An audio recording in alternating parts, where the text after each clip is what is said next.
ሰላም ጤና ይስጥልኝ ክብራትና ክብራን ተመልካቾች እንደምን አላችሁልን ከሐረሪ ቴሌቪዥን በቀጥታ ስርጭት የሰዓቱን ዜናዎቻችንን ወደ እናንተ እናደርሳለን ከዜናዎቹ ጋር ሲሳይ ዘሪሁን ነኝ በቅድሚያም ክልላዊ ዜናዎች ባለፉት 9 ወራት በተከናወኑ የካፒታል ፕሮጀክቶች አበረታች ሁኔታ ላይ እንደሚገኙ የሐረሪ ክልል ርዕሰ መስተዳድር ኦርዲን በድሪ ገለጹ በክልሉ የሐረሪ ክልል መስተዳድር ምክር ቤት የ2017 በጀት ዓመት የ9 ወራት እቅድ አፈጻጸምን እየገመገመ ይገኛል ለገዛኸኝ አራጌና ፍቃዱ በላይ ዘገባ አብስራ አሰግድ የሐረሪ ክልል መስተዳድር ምክር ቤት የ2017 በጀት ዓመት 9 ወራት የካፒታል ፕሮጀክቶችና መደበኛ ስራዎች እቅድ አፈጻጸም ግምገማ ያካሄደ ይገኛል በዚህ መሰረትም የ2017 በጀት ዓመት 9 ወራት አፈጻጸም የክልሉ ፕላን ኮሚሽንና ገንዘብና ኢኮኖሚ ትብብር ቢሮ ሪፖርት አቅርበዋል ባለፉት 9 ወራት በካፒታል ፕሮጀክቶች በተከናወኑ የልማት ስራዎች 84% መፈጸም መቻሉን የክልሉ ፕላን ኮሚሽነር አቶ ኢብሳ ኢብራሂም በሪፖርታቸው አመላክተዋል በዚህም በከተማው በተከናወኑ የኮሪደር ልማት ስራ አበረታች ስራዎች መከናወኑን ጠቁመው በገጠር እየተከናወኑ የሚገኙ የገጠር መንገድ ስራዎች ያሉበትን ደረጃ ለማሻሻል በትኩረት መሰራት እንደሚገባም ገልጸዋል በተለይም የካፒታል ፕሮጀክቶች በኮሪደር ልማት ስራዎች በውሃ መሰረተ ልማት ግንባታ በህንጻ ግንባታዎች የፋይናንሻልና ፊዚካል አፈጻጸምን በስፋት አቅርበዋል በተመሳሳይም የክልሉ ገንዘብና ኢኮኖሚ ትብብር ቢሮ ኃላፊ አቶ መሐመድ ያያ የ9 ወራት የገቢና ወጪ አፈጻጸም ሪፖርት ያቀረቡ ሲሆን በዚህም ባለፉት 9 ወራት 4.3 ቢሊዮን ለመሰብሰብ ታቅዶ 3.8 ቢሊዮን መሰብሰብ መቻሉን ይህም 89% መፈጸም መቻሉን ጠቁመዋል ይህም አፈጻጸም ከባለፈው ዓመት ተመሳሳይ ወቅት ጋር ሲነጻጸር ብልጫ ማምጣት መቻሉን አብራርተዋል የሐረሪ ክልል ርዕሰ መስተዳድር አቶ ኦርዲን በድሪ በቀረበው ሪፖርት ላይ ሐሳብና አስተያየት የሰጡ ሲሆን በዚህም የተከናወኑ የልማት ስራዎች አበረታች መሆናቸውን ገልጸዋል በተለይም በከተማው ላይ የተከናወኑ የሚገኙ የኮሪደር ልማት ስራ ማሳያ መሆናቸውንም ጠቁመዋል ሆኖም ግን በሚፈለገው ልክ በመጓዝ በትኩረት መሰራት እንደሚገባ በመጠቆም በተለይም በክልሉ እየተከናወኑ የሚገኙ የካፒታል ፕሮጀክቶች ከጊዜ ከጥራትና ከዋጋ አኳያ እንዲከናወኑ አስፈላጊውን ድጋፍና ክትትል እየተከናወነ መሆኑን ገልጸዋል ይህን ተከትሎም ፕሮጀክቶችን በተቀመጠላቸው መስፈርቶች መሰረት በማይንቀሳቀስ መንግስታዊና መንግስታዊ ያልሆኑ ተቋማት ላይ አስፈላጊ ህጋዊ እርምጃ ይወሰዳልን ብለዋል በሌላ በኩል የተጀመሩ የካፒታል ፕሮጀክቶችና የታቀዱትን ለማከናወን ክልሉ ያለው አቅም አሟጦ ገቢን በአግባቡ መሰብሰብና ወጪ መቀነስ ላይ ትኩረት ሰጥቶ መስራት እንደሚገባ ማመላክተዋል ለዚህ ማመራሩ አቅሙን በማጎልበት በቁርጠኝነትና በትጋት መስራት እንደሚገባ ማስገንዝበዋል በሐረሪ ክልል ምርትና ምርታማነትን ለማሳደግና የኑሮ ውድነትን ለማረጋጋት በተሰራው ስራ አበረታች ውጤቶች መመዝገቡን የሐረሪ ክልል ምክትል ርዕሰ መስተዳድርና የክልሉ ግብርና ልማት ቢሮ ኃላፊ ወይዘሮ ሮዛ ኡመር ገለጹ የሐረሪ ክልል የ2017 በጀት ዓመት የ9 ወራት እቅድ አፈጻጸም የፕሮጀክቶች እንዲሁም ደግሞ የተቋማት እቅድ አፈጻጸም በተመሳሳይ ሁኔታ እየተገመገመ ይገኛል ዝርዝር ይዘናል የሐረሪ ክልል መስተዳድር ምክር ቤት የ2017 በጀት ዓመት የ9 ወራት የካፒታል ፕሮጀክቶችና የመደበኛ ስራዎች እቅድ አፈጻጸም ግምገማ ያካሄደ ይገኛል በግምገማው የክልሉ ምክትል ርዕሰ መስተዳድርና የግብርና ልማት ቢሮ ኃላፊ ወይዘሮ ሮዛ ኡመር እንደገለጹት በሐረሪ ክልል ባለፉት 9 ወራት ምርትና ምርታማነትን ለማሳደግና የኑሮ ውድነትን ለማረጋጋት በአመት 3 ጊዜ በማረስ አንድም መሬት ጾም እንዳያድር ሰፊ ስራ መከናወኑን ገልጸዋል በተለይም በዘንድሮ የበጋ መስኖ ልማት የተለያዩ የአትክልት ዘሮች የውሃ ማጠራቀሚያ ሸራና የውሃ መሳቢያ ሞተሮችን ለአርሶ አደሮች ማሰራጨት መቻሉንም ተናግረዋል በዚህም በመኸር ወቅት በአካባቢ ዘር ማሽላ በበቆሎ በቦለቄ በለውዝ ምርት ሰፊ ስራ መከናወኑን ጠቁመዋል በሌማት ትሩፋት የወተት እንቁላልና ስጋ የማር ምርትና ምርታማነትን ለማሳደግ በተሰራው ስራ አበረታች ውጤት ማስመዝገብ መቻሉን ገልጸዋል በዚህም መሰረት የ2017 በጀት ዓመት የ9 ወራት እቅድ አፈጻጸም የክልሉ ግብርና ልማት ቢሮ ገቢዎች ቢሮና ኢንተርፕራይዞች ልማትና ኢንዱስትሪ ቢሮ ሪፖርታቸውን አቅርበዋል በሌላ በኩል የክልሉ ገቢዎች ቢሮ ኃላፊ አቶ ያሲን አብዱላይ ባለፉት 9 ወራት 2.4 ቢሊዮን ብር ለመሰብሰብ ታቅዶ 1.9 ቢሊዮን ብር ገቢ መሰብሰብ መቻሉን በመግለጽ በዚህም የእቅዱን 82% ማከናወን መቻሉን ገልጸዋል ከታክስና ማዘጋጃ ቤታዊ ገቢ 2.5 ገቢ ለመሰብሰብ ታቅዶ 1.9 ቢሊዮን ብር መሰብሰብ መቻሉንም አክለው በዚህም የእቅዱን 80.7% ማሳካት ተችሏል ብለዋል ባለፉት ወራት የተሰበሰበው ገቢ ከአምናው ተመሳሳይ ወቅት ጋር ሲነጻጸር ብልጫ እንዳለውም አመልክተዋል። ከገቢ ጋር በተያያዘ የካሽ ሬጂስተርና ከገቢ ደረሰኝ ቁጥጥር ጋር በተያያዘ አበርታይ ስራ መከናወኑን የገለጹት ኃላፊው የውስጥ ኦዲት ስራን በማጠናከር ውጤት ያለው ተግባር ማከናወን መቻሉንም ገልጸዋል። የግብር ከፋዮችን በታክስ ህግ ዙሪያ ተጨባጭ ግንዛቤን በመፍጠር ዘላቂ የመንግስት የገቢ እድገት የማረጋገጥ ስራ በሰፊው መከናወን መቻሉንም አክለዋል። በቀጣይም የታክስ አሰባሰብ ስርዓትን በመዘርጋት የገቢ ማሳደግ ስራ በሰፊው እንደሚሰራም አረጋግጠዋል።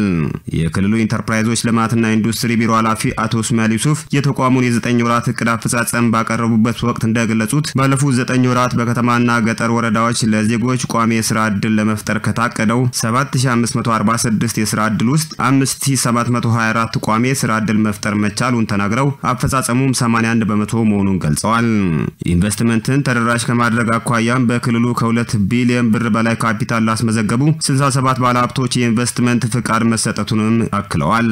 የኢንቨስትመንት ፍቃድ ወስደው ወደ ስራ ባልገቡ ባለሀብቶች ፍቃዳቸው እንዲሰረዝ ተደርጓልም ብለዋል። የንግድና ምዝገባ ፍቃድ አሰጣጥ ሽፋንን ለማሳደግ በተከናወኑ ተግባራት 2415 ለሚሆኑ ተጠቃሚዎች ሙሉ በሙሉ በኦንላይን የተደገፈ አገልግሎት መስጠት መቻሉን ገልጸዋል። የብልጽግና ፓርቲ የማስፈጸም አቅሙን በማሳደግ ህብረተሰቡን ባሳተፈ መልኩ ውጤታማ ስራዎችን እያከናወነ እንደሚገኝ ተገለጸ። የክልሉ ብልጽግና ፓርቲ 2017 በጀት ዓመት የ9 ወራት የእቅድ አፈጻጸም ግምገማ ተከናውኗል። ዘገባው የባልደረባችን ሙየዲን ሙክታር ነው። ተጨማሪ አለን። የሐረሪ ክልል ብልጽግና ፓርቲ ቅርንጫፍ ጽህፈት ቤት የ9 ወራት እቅድ አፈጻጸም ግምገማ አካሂዷል።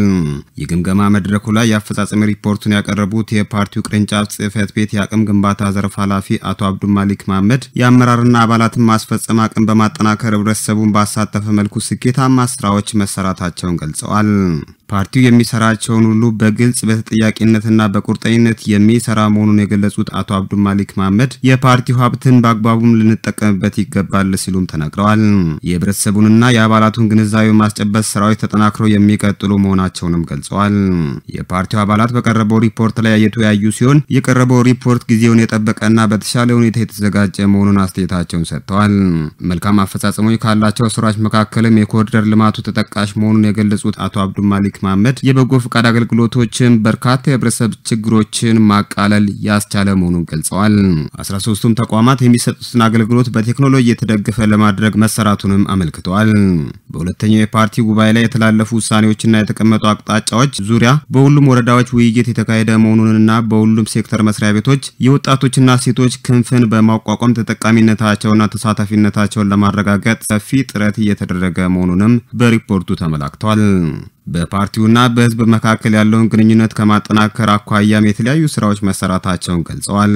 የፓርቲውን የውስጥ ገቢ ለማጠናከር ከሁሉም ወረዳዎች ጋር ምርትና ምርታማነትን በማሳደግ ከተረጂነት ወደ ምርታማነት ለመሸጋገር ትኩረት ተሰጥቶ በመሰራቱ ስኬቶች መመዝገባቸውን አስታውቀዋል። ለህብረተሰቡ የሚሰጡ አገልግሎቶችን ማሻሻልና ሐሰተኛ መረጃን ከማጋለጥ አንጻርም ሰፊ ስራዎች ተሰርተዋልም ብለዋል። የክልሉን ገቢ ከመጨመር አንጻር የኑሮ ውድነቱን ከማረጋጋት እንዲሁም የመልካም አስተዳደር ችግሮችን ከመፍታት አንጻር ትኩረት የተሰጣቸው ስራዎች መሆናቸውም ተገልጿል።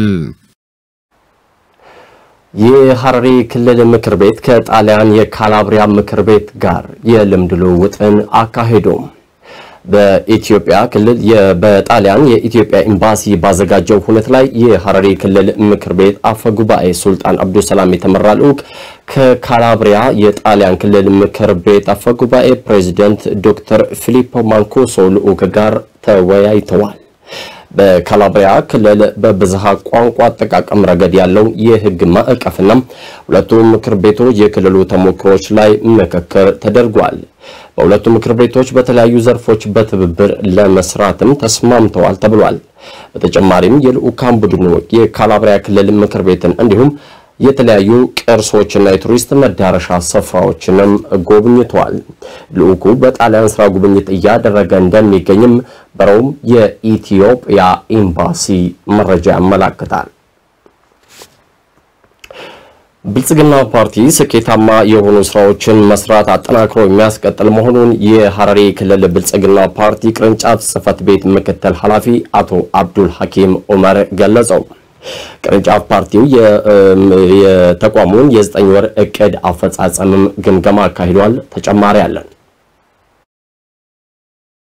በሐረሪ ክልል ከ100 ሺህ በላይ ዜጎች ፋይዳ ዲጂታል መታወቂያ መውሰዳቸውን የኢኖቬሽንና ቴክኖሎጂ ኤጀንሲ ኃላፊ አቶ ጀማል ኢብራሂም ገልጸዋል። መታወቂያው በኢትዮጵያ ለማሳካት የተያዘውን የዲጂታል ኢኮኖሚ ግንባታ እውን መሆን ከፍተኛ አስተዋጽኦ እንዳለው ጠቁመው ወጥ የሆነ ሀገራዊ የመረጃ አያያዝ ስርዓትን ለመዘርጋትም እንደሚያስችል ጠቁመዋል። ብሔራዊ ዲጂታል መታወቂያ በእኛ ክልልም በሀገር ደረጃም አንድ አቅጣጫ ተሰጥቶ እየተሰራበት ያለ አንዱ ኤሪያ ነው።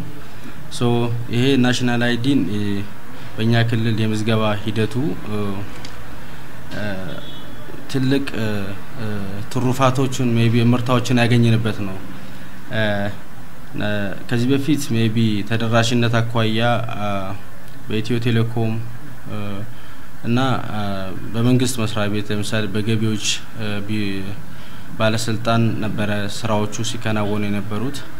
አሁን ግን ያው ኢትዮጵያ ፖስታ አገልግሎትም ተጨምሮበት ተደራሽነቱን በደንብ እየሰፋ ያለበት ሁኔታዎች አሉ ማለት ነው። የምዝገባ ሂደቱ ከዚህ በፊትም ያው ያኔ አሰስ እንዳረግ ነው ከ100 ሺህ በላይ ይሄ ብሔራዊ ዲጂታል መታወቂያውን በእኛ ክልል የኛ ክልሉ ነዋሪ ወስዶታል።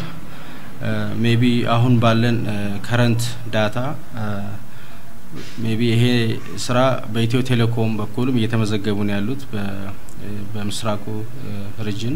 ሌላ ደግሞ ኢትዮጵያ ፖስታ አገልግሎት በየቦታው ለምሳሌ ሰራተኞቹን ዲፕሎይ በማድረግ እንዲሁም በተለያዩ ተቋማቶች ኪቶችንና የነሱን ለምሳሌ ሰራተኞች ዲፕሎይ ያረገ ብዙ ስራዎችን ያው እየሰራ ነበር። አሁንም እየሰራ ይገኛል። አንድ ሰው አንድ ማንነትን በማላበስ መጭበርበርን በማስወገድ ሀገሪቷ ከታክስ የምታገኘውን ገቢን ጨምሮ ሌሎች ገቢዎችንም እንደሚያሳድግ አቶ ጀማል አስረድተዋል። ማጭበርበርን በከፍተኛ ሁኔታ ነው የሚያስቀረው።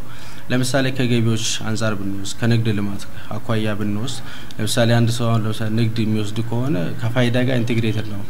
ከዚህ ከዲጂታል መታወቂያ ጋር የተሳሰረ ነው። ለምሳሌ አንድ ሰው ስንት ፍቃድ እንዳለው ይታወቃል በቀላሉ ማለት ነው። ለምሳሌ አንድ ሰው ከዚህ በፊት በተለያየ ስሞች ነው ፍቃዶቹ ሲወጡ የነበሩት። ለምሳሌ በብዙ በሰው ስም ባልሆነም ለምሳሌ በማያውቁም ሲወጣ ነበርና ይሄ የማጭበርበሩ ኢሹ በከፍተኛ ሁኔታ የሚቀንስበት ነው ማለት ነው። ሁለተኛ መልካም አስተዳደር ኢሹዎቹ ከመፍታት አኳያም ለምሳሌ አንድ ሰው ማንነቱ የሚታወቅ ከሆነ እሱ ያለው ለምሳሌ ንብረት ይታወቃል፣ እሱ ያለው ሀብት ያለው ይታወቃል። ነገር ግን የመንግስትን አገልግሎት ከማዘመን አኳያም ይሄ የብሔራዊ ዲጂታል መታወቂያ ወር ናሽናል አይዲ በጣም ወሳኝነት አለው። ለምሳሌ አንድ ተቋም ወይ በሶፍትዌር ሊሆን ይችላል በአፕሊኬሽን ማለማት የሚፈልግ አንደኛ ተግዳሮት የነበረው የወጥ የሆነ የመታወቂያ አለመኖር ነው። የናሽናል አይዲም ይሄ ዲጂታል ብሔራዊ ዲጂታል መታወቂያ አለመኖር ነበር ከፍተኛ ችግር ለምሳሌ እየፈጠረብን የነበረው። ለምሳሌ አንድ ሰው ሁለት ማንነት ሊኖረው ይችላል፣ ከዚህ በፊት በነበረው ሶስት ማንነት ሊኖረው ይችላል በባዮሜትሪክ ስላልሆነ ማለት ነው። ለምሳሌ 3-4 ስም ሊኖረው ይችላል።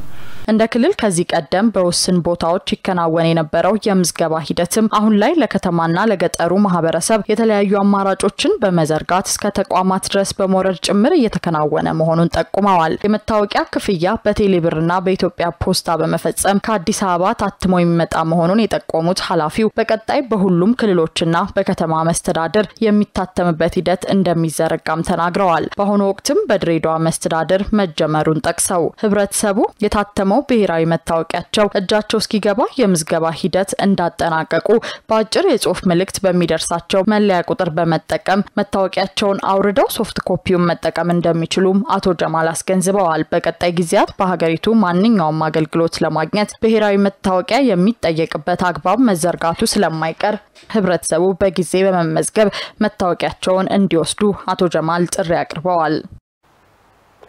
ክብራትና ክብራን ተመልካቾች ቀደም ሲል ወደ እናንተ ሲደርስ የነበረው ዜና በመግቢያ ያነበብኩት ሳይሆን በሐረሪ ክልል ከ1000 በላይ ዜጎች የፋይዳ ዲጂታል መታወቂያ መውሰዳቸውን የኢኖቬሽንና ቴክኖሎጂ ኤጀንሲ የተመለከተ ጉዳይ ነው ወደ እናንተ ያደረስነው። ታዲያ የዲጂታል መታወቂያው ወጥ የሆነ ሀገራዊ መረጃ አያያዝ ስርዓትን ለመዘርጋት የዜጎች ተአማኒነትን እንደሚያጎለብትም መጠቆሙን ነው ባልደረባችን ቤተልሔም ደሴ ያደረሰችን መረጃ የሚያመለክተው። ወደ ሌሎች ጉዳዮቻችን ደግሞ እናልፋለን።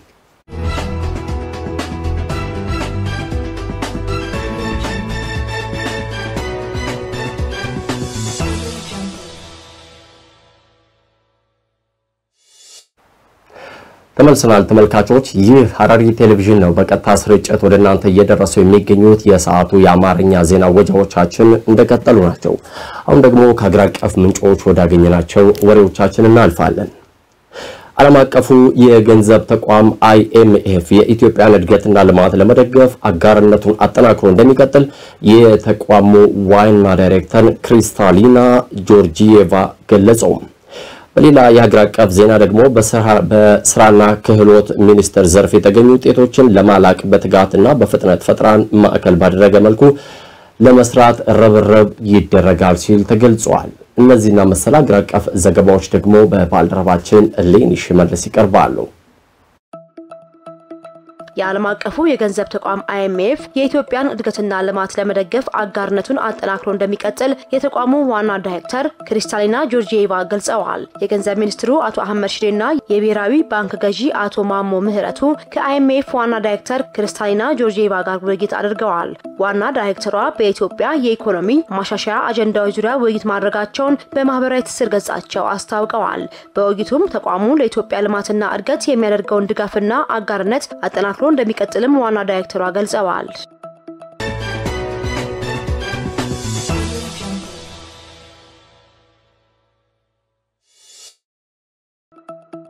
በስራና ክህሎት ዘርፍ የተገኙ ውጤቶችን ለማላቅ በትጋት ፍጥነትና ፈጠራን ማዕከል ያደረገ ርብርብ ማድረግ እንደሚገባ ተገለጸ።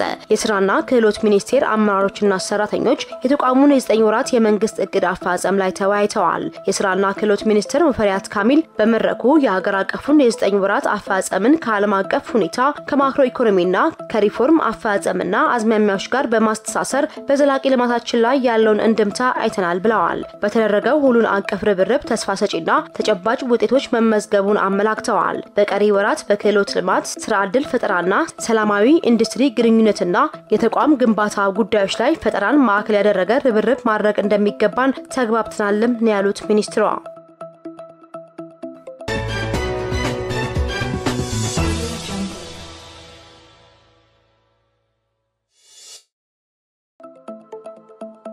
በሚቀጥሉት 10 ቀናት ዝናብ ሰጪ የሜትሮሎጂ ገጽታዎች በአብዛኞቹ የበልግ ዝናብ ተጠቃሚ በሆኑ አካባቢዎች ቀጣይነት እንደሚኖረው የኢትዮጵያ ሜትሮሎጂ ኢንስቲትዩት አስታውቋል።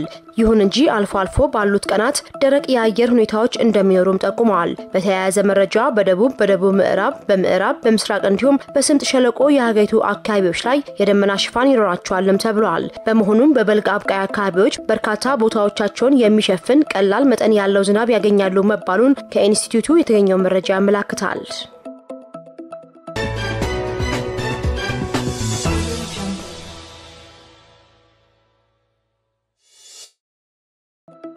የኦሮሚያ ክልል የበጀት ዓመቱ 3ኛ ሩብ ዓመት የመንግስትና የፓርቲ የእቅድ አፈጻጸም ግምገማ መካሄድ ጀምሯል። የክልሉ ርዕሰ መስተዳድር ሽመልስ አብዲሳ በዚህ ወቅት እንዳሉት የተመዘገቡ ውጤቶችና የተስተዋሉ ውስንነቶችን በጥልቀት መገምገም በቀጣይ ለምናከናውናቸው ተግባራት ስኬታማነት ይረዳል። የብልጽግና ጉዞን ለማሳካት የተለያዩ እርምጃዎች ተወስደው ሲተገበሩ መቆየታቸውን አውስተው አፈጻጸሞችን በአግባቡ በመገምገም ውስንነት ያለባቸውን እያሻሻልን ለውጤታማነት እየተጋን ነው ብለዋል። በመድረኩ ትኩረት የሚደረግባቸው ዋና ጉዳዮችም የተመዘገበው አፈጻጸም ምን ይመስላል፣ ውጤታማ አፈጻጸሞችን እንዴት አሳካን፣ ያልተሳኩ እቅዶችን ለምን መፈጸም አልተቻለም፣ ውስንነቶችን መቅረፍ የሚቻልበትና የ2018 በጀት ዓመት እቅድ እንዴት እያዘጋጀን ነውና የአመራርነት አቅማችን ምን ያህል ነው የሚሉት መሆናቸውን አብራርተዋል። ክብራትና ክብራን ተመልካቾች በቀጥታ ስርጭት ከሐረሪ ቴሌቪዥን ወደ አማርኛ ዜና ወደ እናንተ ሲደርሱ የነበሩት መረጃዎቻችን እዚህ ላይ ተጠናቀዋል። ከመላው ስርጭት ባለሙያዎች ጋር ሲሳይ ዘሪሁን ወሬዎቹን መርቻለሁ። ክብረት ይስጥልኝ።